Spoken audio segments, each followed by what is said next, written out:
Hello Materners, so for today's video we are going to proceed in our next lesson in statistics and probability, and that is all about the mean and variance of discrete random variable. So we have this lesson has divided into two sub lessons. So lesson 2.1, and that is all about the mean of a discrete random variable and the variance and standard deviation of the discrete random variable. I'm not mistaken, you're already familiar in this lesson because this is already discussed by your mathematics 10 teacher. Okay, so kaya hindi na rin ako magtataka. Now, what is a mean of a discrete random variable? In the mean, this is the symbol of the mean of a discrete random variable is the central value of or average of its corresponding probability mass function. It is also called the expected value. Bakit kaya? It is computed using the formula. This is the formula, the mean. So, it has summation. Bakit po may sigma notation simple dito? Kasi that is a series. Ang i-add, merong addition and connect that you're going to multiply the x and the p of x. Mamaya, i-ano natin sa given yan. Where x is the outcome and p of x is the probability of the outcome. Okay? Sige nga, next tayo. We have steps in finding the mean. Number 1, construct the probability distribution for the random variable x representing the number of items that the customer will buy. Next, multiply the value of the random variable x by the corresponding probability. The results obtained in step 2, results obtained is the mean of the probability distribution. Next. So, now, let us proceed in solve problem number 1. Determine the mean or expected value of random variable below. So, ito. Naka-animated siya. So, this is your outcome and this is the probability of your outcome. Now, solution, we are going to use this, the mean. So, where x is equal to 0, 1, 2, 3, 4, 5, where your p of x is 1 fifth, 1 fifth, 1 fifth, 1 fifth, and 1 fifth. So, here. Kaya po may summation, that means, ayan, yung series niya. For 0, so ganito ang summation natin. Lalagyan natin ng sa sigma notation. Where x is equal to 0 and that is stops to 4. O, diba? Yan natin para sulit yung sigma notation. Ayan. From 0 to 4. Okay? So, minultiply po natin. So, 0, 1 fifth, times, 2 times 1, 3 times 1.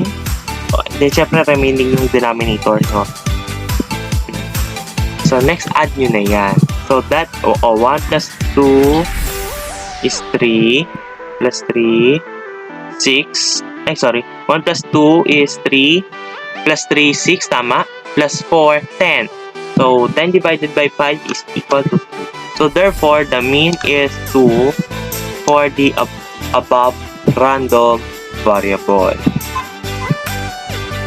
Solve problem number 2. So, the probabilities that the customer will buy 1, 2, 3, 4, or 5 items in a grocery store are 3/10, 1/10, 1/10, 2/10, and 3/10, or 3/10, 1/10, 1/10, 2/10, 3/10, respectively.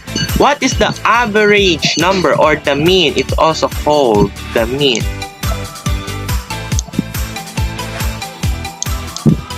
It's also called the mean of items that a customer will buy.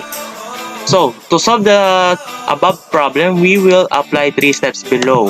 Ito, step 1, construct the probability distribution from the random variable x representing the number of items that the customer will buy.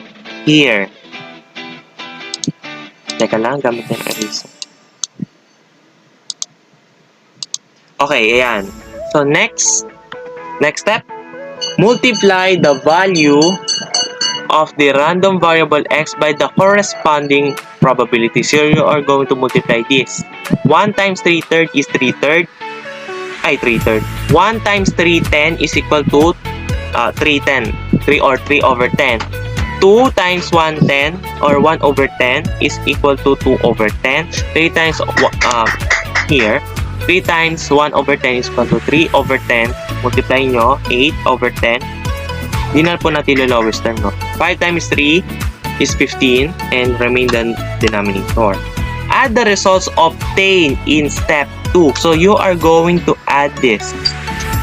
O, yung meron tayong yan, yung ganyang summation. So, add nyo yan.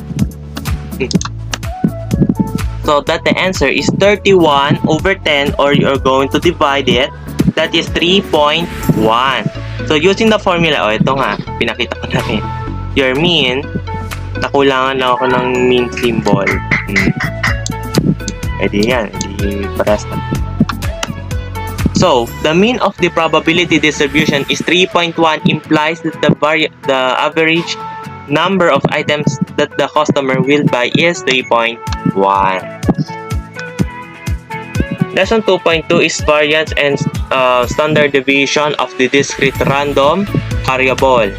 So the variance and standard deviation are two values that describes how scattered and spread out the scores are from the mean value of the random variable.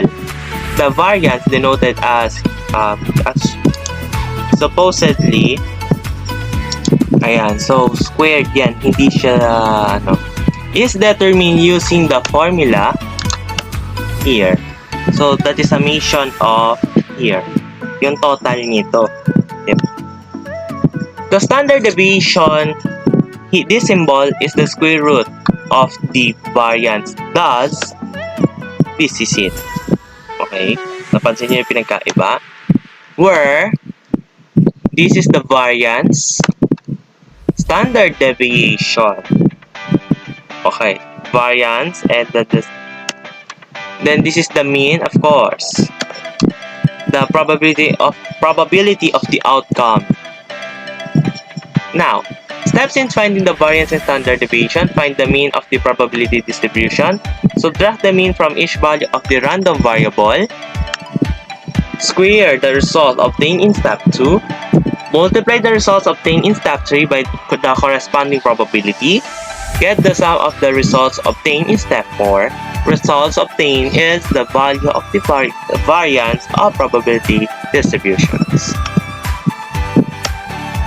So problem number 3. So the problem of numbers of cars sold per day, that's 0, 1, 2, 3, 4, 5 at a local car dealership, along with its corresponding probability 10%, 20%, 30%, 20%, and another 20%. So this is your 0.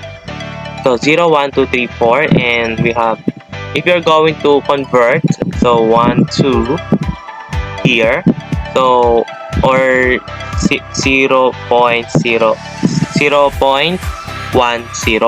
or simply, syempre sa decimal, pag simplify natin, we don't need to put a 0 on its next value. Then 0.2, 0.3, 0.2, 0.2. So applying the steps, so find the mean of the probability distributions here. And if you're, so syempre multiply natin siya. 0, 0.2, 0.6, syempre pag binultiply nyo, 0.6 and 0.8. You're going to total it, so you got 2.2. Okay? So, subtract the mean from each value of the random variable x. Okay? Nawala. So, here. So, now, you're going to subtract 0 minus 2.2 is to negative 2.2. 1 minus 2.2 is equal to negative 1.2. So, subtract nyo siya sa mean. This is the mean. Okay? Teka lang. Ano ba? This is your mean. So 3 minus 2.2 is equal to 0.8, and 4 minus 2.2 is equal to 1.8. Now, next is the subtract the result obtained in step 2. So you are going to square all of this. So by getting this value, you need to use your calculator to make your computation easy than to use a paper and pen or spend a lots of ink of pen just to get this answers. Next, multiply the results obtained in step 3 by the corresponding probability. Here, you are going to multiply the result of this into this. Get the sum of the results obtained in step 4, results obtained in the value of the variance of probability distribution. Here. So you got the total. So i-add nyo siya to get the variance. Okay, kaya po siya may ganit summation from here to here. Standard deviation. For standard deviation, so we already got the value of variance. This is your variance, this value, and you are obligated to find the square root of it to get here. So the variance of the number of cars sold per day is 1.6, and the standard deviation is 1.25. So this is your activity to determine the variance and standard deviation of each random variable that you're going to apply these steps to get them. And well done. So this is my website para kung gusto nyo dalawin ang aking website. And to browse also my SOCMED platforms and also my e-libraries per grade level. Okay, so that's all for today.